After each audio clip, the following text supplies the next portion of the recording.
ako dito sa buhay na ito. Matagal na rin ako sa politika.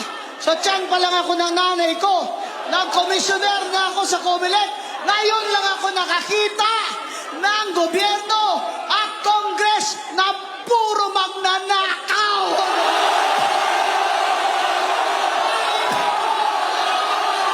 Susurrender na sana ako. Walang pag-asa. Tingnan nyo ibang bansa na 5 years ago lang ay nangunguna tayo sa kanila.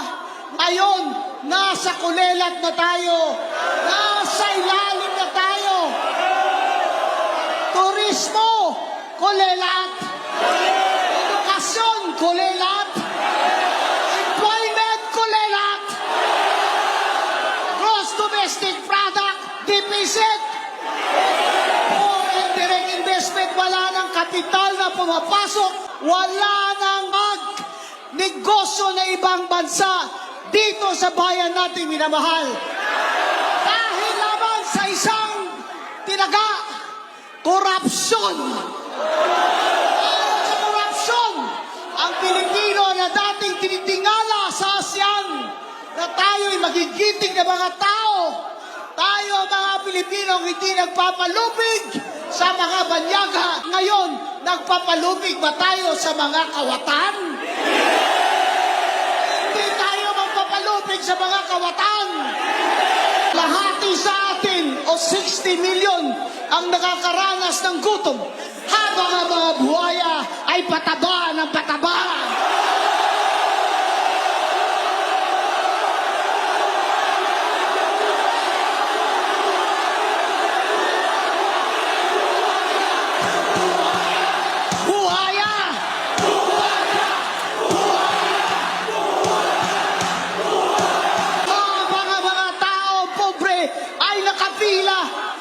Sakay lamang ng jeep o bus, 5 oras hanggang makauwi. Ang mga buhaya ay nakahelikopter. May pambili ng bilyon-bilyon dollars na mga aeroplano. Ang masakit pa sa lahat, pinagbabalaki pa ng mga malaki pa ng mga anak nila. At saan galing yan? Lahat yan galing sa atin. Mayaman o mahirap, nagbabayad ng tax. Sasakay ka ng tricycle, ang tricycle driver nagbabayad ng tax.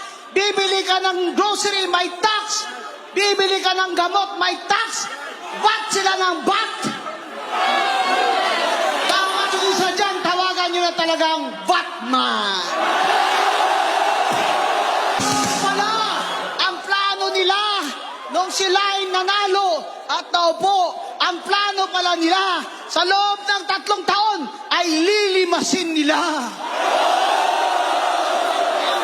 ang bayan habang kayo'y naghihirap, habang Pilipino'y nangangamatay dahil wala man lang pambayad sa doktor at sa gamot.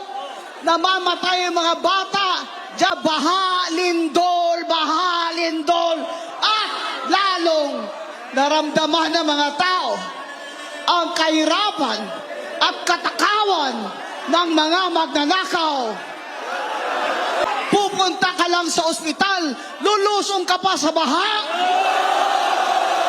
Ay, mga anak mo dahil kinagat ng dagat.